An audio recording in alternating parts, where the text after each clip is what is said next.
कै बापूसाहेब पाटील एकंबेकर महाविद्यालय हानेगांव, तालुका देगलूर, जिला नांदेड़। इस परिसर से हम यहाँ पर आए हुए हैं।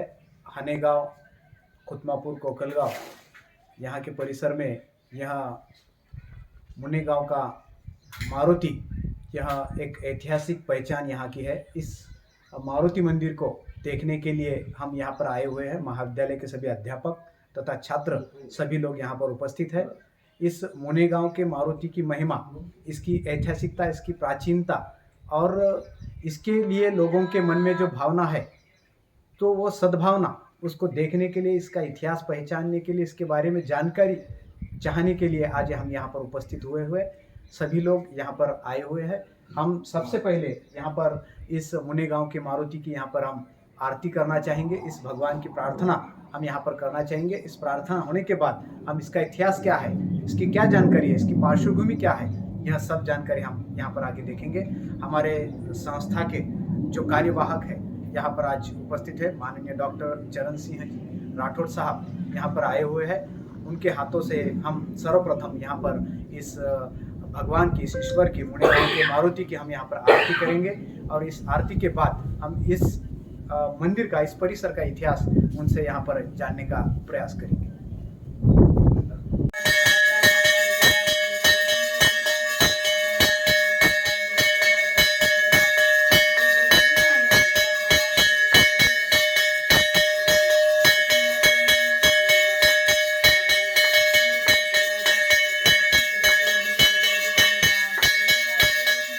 मुने गांव के हनुमान मंदिर के लिए यहाँ पर आए हुए हैं।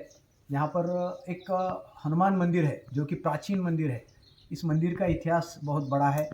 उसको जानने के लिए, इस मंदिर की प्रार्थना के लिए, इस मारुति के भगवान के दर्शन के लिए आज हम यहाँ पर आए हुए हैं। यहाँ पर सभी कै बापूसाहेब पाटिल महाविद्यालय हानेगांव के कर्मचारी तथा इसी के साथ ही यहाँ पर आए हुए हमारे संस्था बंजारा शिक्षण प्रसारक मंडल संस्था के कार्यवाहक डॉक्टर चरण सिंह राठौड़ साहब यहाँ पर उपस्थित है।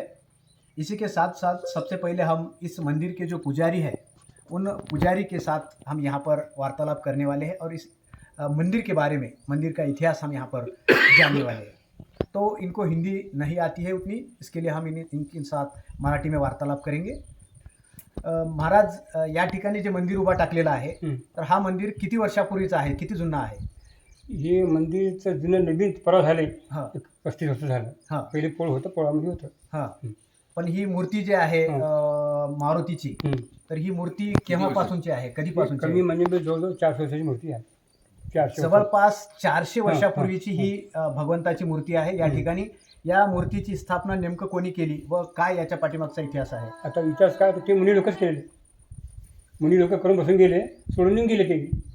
तर महाराजांचं सांगणं या ठिकाणी अशा पद्धतीचं आहे की या ठिकाणी ऋषीमुनी लोक 400 वर्षापूर्वी या ठिकाणी राहत होते आणि त्या ऋषीमुनींनी या ठिकाणी या भगवंताची, या मूर्तीची, मुनेगावचा मारुती, मुनी लोक राहत होते, त्यामुळे या मुनी लोकांचं हे गाव, त्यामुळे या गावाच्या नावावर या मारुतीचं नाव या ठिकाणी ठेवण्यात आलेलं आहे की मुनेगावचा मारुती, म्हणून या मुनी लोकांनी या ठिकाणी या मंदिराची, या मूर्तीची स्थापना केलेली आहे असं या ठिकाणी महाराजांचं म्हणणं आहे। लोकांची काय श्रद्धा आहे या भगवंताच्या प्रती? पाया पडून गेले आराम, घरी बसून पाया पडले आराम, कोणतं काम होते म्हणजे काम, प्रत्येक घरून बसून बी काम होते. महाराजांचं सांगणं आहे की या भगवंताची महिमा एवढी आहे की ज्या लोकांनी ज्या पद्धतीची मागणी या ईश्वराकडे केलेली आहे, त्या सर्व इच्छा आणि मनोकामना प्रत्येकांच्या या ठिकाणी पूर्ण होतात, अशी सर्वांची श्रद्धा या भगवंताविषयी आहे असं यांचं या ठिकाणी सांगणं आहे। त्याचबरोबर आम्ही या ठिकाणी आमच्या महाविद्यालयाचे इतिहास विभाग प्रमुख डॉक्टर साबणे सर या ठिकाणी उपस्थित आहेत। त्यांनाही मी या ठिकाणी प्रश्न करू इच्छितो की या मंदिराविषयी तुम्हाला माहिती असलेली प्राथमिक माहिती काय आहे या मंदिराबाबतची? मुनेगावच्या मंदिराच्या बाबतीमध्ये राष्ट्रकूटकालीन, चालुक्यकालीन हा जो इतिहास आहे, दक्षिण भारताचा इतिहास, किंवा या दक्षिण भारताच्या इतिहासाच्या संदर्भामध्ये आपण प्रकाश टाकला असता मुनेगावचं मंदिर हे प्राचीन मंदिर इतिहासामध्ये सांगितलं जातं। आणि हानेगाव जे शेजारी इथून एक 2 किलोमीटर अंतरावर असणारं हानेगाव, त्याचबरोबर शिळवणी जे की 3 किलोमीटर असणारं शिळवणी आहे, त्याचबरोबर खुतमापूर आहे जे की इथून 2-3 किलोमीटर अंतरावर असणार, म्हणजे इथं एक छोटी मोठी वसाहत त्या काळामध्ये होती असं काही या गावातील काही सुज्ञ जे की त्या काळामध्ये होते किंवा अभ्यासू होते, त्यांनी त्यांच्याकडून आपल्याला ह्या बऱ्याच गोष्टींची माहिती किंवा या मुनेगावच्या संदर्भामध्ये जे की मुने जसं की सरांनी आता सांगितलं आमच्या भक्तांनी की जवळपास 400 वर्षापासून या मुनी वस्तीचा वास या परिसरामध्ये जोपासलेला गेला होता किंवा त्याची एक आराधना करणारा वर्ग या ठिकाणी मोठ्या प्रमाणामध्ये अस्तित्वात होता असं काही प्रमाणामध्ये सांगितलं जातं. आणि राष्ट्रकूटकालीन किंवा चालुक्यकालीन इतिहास जर आपण पाहिला तर या इथून एक 20 किलोमीटर अंतरावर असणारं जे की होटलचं मंदिर आहे, जे की सोमेश्वराचं मंदिर आहे, हे चालुक्यकालीन एक राजधानीचं ठिकाण म्हणून इतिहासामध्ये नोंद आहे. तेव्हा या मुनेगावच्या मारुती मंदिराचा इतिहास या चालुक्यकालीन राजा किंवा राष्ट्रकूटकालीन राजा जो आहे इतिहास आहे तो याच्याशी काही प्रमाणामध्ये म्हणजे 200-300 वर्षाचा इतिहास जो आहे तो हा मुनेगावच्या मंदिराशी थोडाफार काही प्रमाणामध्ये असल्याचं आपल्याला दिसून येतं. तिची या ठिकाणी माहिती मिळालेली आहे. तर त्याचबरोबर आपल्यासोबत आहेत इतिहास विभागाचेच डॉक्टर चरणसिंग राठोड साहेब. तर यांच्याशी आपण या ठिकाणी चर्चा करणार आहोत. ती चर्चा आम्ही हिंदीमध्ये करू. हिंदीमध्ये आम्ही त्यांच्यासोबत वार्तालाप करू. साहब, यहाँ पर जो यहाँ मुनेगांव का हनुमान मंदिर है, तो इस मंदिर के बारे में आप प्राथमिक जानकारी क्या जानते हैं, क्या पता है आपको इस मंदिर के बारे में, क्या इतिहास है इस मंदिर का? जैसे हमारे सहयोगी सामने सर ने बताया कि चालुक्यकालीन समय का इस मंदिर के साथ बहुत करीबी रिश्ता रहा है. सबसे पहले हम इस मंदिर के इतिहास को जानने से पहले इस गांव के बारे में ऐसा कहा जाता है कि जो हनेगांव है वो गांव कई साल पहले यहीं पर था और यहाँ से गांव का स्थलांतर होके वो हनेगांव बना है. तो इसे मुनेगांव कहते हैं. मुनेगांव का मारुति प्रसिद्ध है. मुनेगांव का मारुति प्रसिद्ध है. मगर ये हनेगांव जो नाम गिरा है, उसका नामकरण हुआ है, उसके पीछे भी एक बहुत बड़ा इतिहास का कनेक्शन है, हिस्ट्री का कनेक्शन है. तो जैसा सर ने बताया कि ये जो परिसर था, ये जो हमारा एरिया है, इलाका है, कम से कम 20-25 किलोमीटर का जो इलाका है, यहाँ से करटखेड़ रहने दो, नागराल रहने दो, उधर होटल रहने दो और उधर मुकरामबाद रहने दो, यहाँ से लेके औराद रहने दो, ये सभी इलाके में 1000 ईस्वी के बाद में यहाँ पर चालुक्य राजा सोमेश्वर सेकंड का समय में यहाँ पे होटल, यह उपराजधानी थी ये हमारे चालुक्य राजाओं की. और उस राजधानी के मांडलिक कौन थे? वन्नी और वाजी कुल के 2 सामंत परिवार थे और उन परिवारों को ये जिम्मेदारी दी गई थी. वन्नी और वज्जी 2 कुल थे और वो 2 कुलों का यहाँ पे साम्राज्य था. यहाँ का राजा जो था मांडलिक राजा, वो कालीचोर था. कालीचोर के समय में वो होटल के मंदिर की स्थापना हुई और करटखेड़ का जो मंदिर हुआ वहाँ पे एक विश्वविद्यालय था अध्यापन के लिए. और वहाँ पर एक शिलालेख मिलता है. शिलालेख जो द्रविडियन लैंग्वेज में लिखा गया है, कन्नड़ी लैंग्वेज में लिखा गया है, उस शिलालेख के अंदर उल्लेख मिलता है कि उस विद्यापीठ का, उस विश्वविद्यालय का कुलपति ब्रह्मगुप्त नाम के व्यक्ति थे और उनके माध्यम से वहाँ पे विद्यार्थियों को अध्ययन कराने का बहुत बड़ा योगदान उस पीरियड में हुआ है. अब रहा बात कालीचोर और वन्नी और वज्जी कुलों का, तो ये जो है कनेक्शन जाता है चालुक्य राजाओं से. चालुक्यों का बहुत करीबी रिश्ता रहा है पानी से. चुड़ू शब्द से बना है. चूड़ मराठी में है. चूड़ मतलब पानी से की जाने वाली क्रिया है. चालुक्य शब्द की उत्पत्ति कैसे हुई है, इसका मूल अर्थ अगर देखा जाए, मराठी में कहते हैं चूड़ भरून टाका. चूड़ टाका म्हणजे पानी टाका, बरोबर है. अभी भी अगर आप जाके देखेंगे होटल के जो शिव मंदिर है, उसके बाद में नंदी का मंदिर है, उसके बाजू में बहुत बड़ा स्नानागार बना हुआ है. वहाँ पे कुंड है, जलकुंड है और उस जलकुंड में स्नान किया जाता है. और स्नान की अहमियत हमारे प्राचीन काल से जल और जीवन दोनों का बहुत करीबी रिश्ता रहा है हमारी भारतीय सभ्यता. और ये भारतीय सभ्यता, इसका कनेक्शन होता है कहाँ से? तो इंडस वैली सिविलाइजेशन.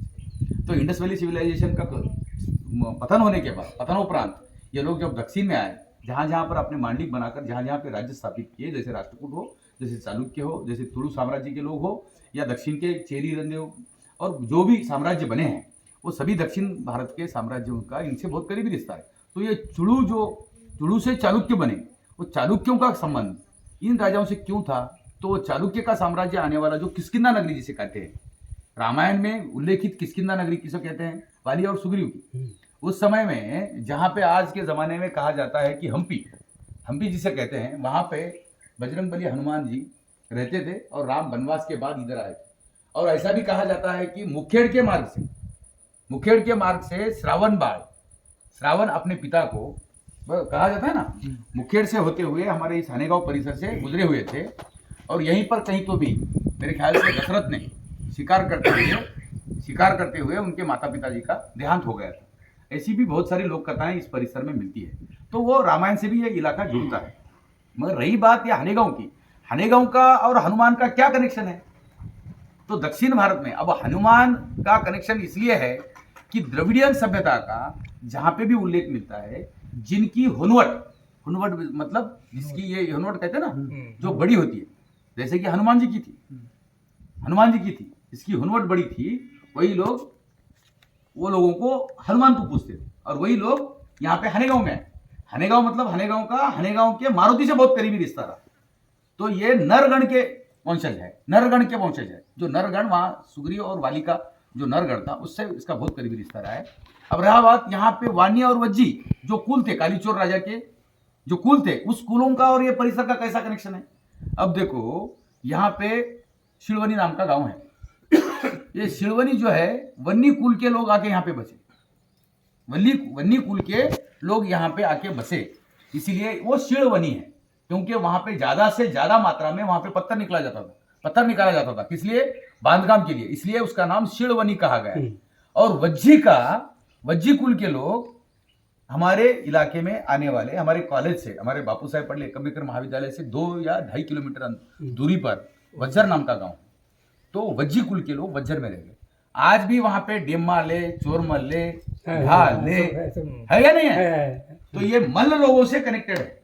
और मल्ल मतलब मल मतलब पानी, समझ रहे? उसको बाद में क्या हुआ, उसका अपभ्रंश होके उसका कालानुरूप अर्थ बदलते हुए वो मल्ल का जो पानी सबसे ताकतवर चीज थी, जो जीव सृष्टि का निर्माण हुआ, उसी चीज को ताकतवर वस्तु बनाने के लिए जो पहलवान थे उनको भी मल्ल कहा जाता है। चाहे चोर मल्ले, डेमाले, अब मुस्लिम भी है तो पीर मल्ले है वहां पे। मुस्लिम लोगों का भी वहां पे पीर मल्ले नाम के लोग हैं, मुस्लिम लोग भी। तो हाँ, वजर में तो ये कोई कम्युनिटी का इतिहास नहीं है, ये कोई धर्म का इतिहास नहीं है। तो ये भारतीय सभ्यता की सुंदरता यही है कि धर्म कोसा भी हो, मगर यहाँ की संस्कृति और सभ्यता सबसे कनेक्टेड है। तो ये हनुमान से जुड़ा हुआ ये गांव है, ये हनुमान। अब ये हंगरगा गांव में आज भी मेरे ख्याल से यहाँ पे हंगरगे के थंगनरे सर है। मैं इनके खेत में भी गया था एक बार। वहां पे मतलब चालुक्यकालीन बहुत सारे शिलावशेष वहां पे गिरे हैं मंदिरों के। अभी भी वहां पे मेरे ख्याल से जैन मूर्ति है हमारे वो हुग्गे के खेत में, मैंने देखा है कुछ जाके। मैं यहाँ पे वज्जर के इलाके में वो पीरमल्ले के खेत में एक शिलालेख गिरा है, अभी भी मूर्ति है वहां पे, अभी भी जाके हम देख सकते हैं वहां पे पीरमल्ले के खेत में। जो टीचर है, कहीं झड़पी का टीचर है, उसके खेत में भी वहां पे वो मूर्ति है। तो ये सब लोग जो है ये चालुक्य से कनेक्टेड है। तो वो जो हंगरगा है, हंगरगा सबसे बड़ा मार्केट का स्थान था 1000 साल पहले। तो ये आज का इतिहास नहीं है, ये इलाका जो है हजारों साल से यहाँ पे लोक संस्कृति, लोक सभ्यता रही है। और लोक सभ्यता रहने के साथ यहाँ पे बाद में फिर निजामों का अटैक हुआ, बाद में मुगल आए, निजाम आए, निजाम के बाद पीरियड में भी एक यहाँ पे एक अंतोबा नाम का व्यक्ति पैदा हुआ था। हाँ, अंतोबा था।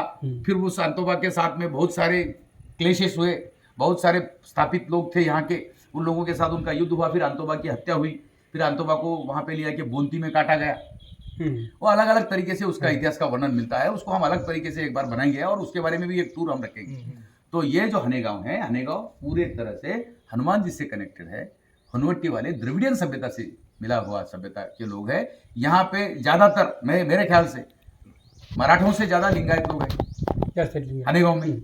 और अतराप में अब एक कोकलगांव, मेरे ख्याल से कोकलगांव में भी मेरे ख्याल से लिंगायत लोग रहना चाहिए, हाँ आधा से ज्यादा, क्योंकि ये द्रविडियन सभ्यता का ये प्रतीक है। तो द्रविडियन सभ्यता, कानड़ी भाषिक लोग ये एरिया में अधिक बहुमात्र में थे, जिनका चालुक्य से कनेक्टेड था। तो यह हमारा जो कॉलेज का परिसर है, परिसर के हर गांव के पीछे एक इतिहास छुपा हुआ है। और इस हनुमान जो ये मुनेगांव का हनुमान है, ये मुनेगांव का हनुमान वो हनेगांव के ऊपर से मुनेगांव का हनुमान बैठा है। हनेगांव का कनेक्शन ये मुनेगांव से शायद हो सकता है यहाँ पे, जैसे गुरुजी ने कहा कि मुनि जी यहाँ पे रहते होंगे, बहुत सारे अभी भी यहाँ पे बहुत सारा बड़ा मठ है आनेगांव में। है। हाँ, हमारे शंकराचार्य जी के शिष्य यहाँ पे रहते हैं, हम्म। उनका भी ये कनेक्शन इस गांव से है। तो यहाँ पे जो भी लोग रहते हैं, और जहाँ पे मेरे ख्याल से और एक बात, विशेष बात बोलता हूँ, हनुमान का रुद्र से कनेक्शन है, रुद्र का महादेव से कनेक्शन है, और यहाँ पे महादेव की काटी भी आती है। आती है या नहीं आती? तो ये काटी क्यों आती है? जब पानीपत का दूसरा युद्ध खत्म हुआ, दूसरा पानीपत का युद्ध जब हुआ 1500 के बाद में, दूसरा पानीपत युद्ध सर शेरशाह सूरी और अकबर में हुआ था, हुमायूं में 26 नहीं 53 का कुछ तो भी है, 53 दूसरा 56 में कुछ तो हुआ। तो उस समय में विक्रमादित्य, हेमचंद्र विक्रमादित्य शेरशाह सूरी के सरसेनापति थे, और उनके साथ में हम युद्ध हारने के बाद वहां से मुगलों का साम्राज्य यहाँ पे आ गया, दिल्ली पे मुगलों का कब्जा हो गया। वहां से फिर जो ये शेरशाह सूरी के जो सैन्य थे और सेनापति थे, सैनिक थे, वो सभी लोग सिगनापुर आए।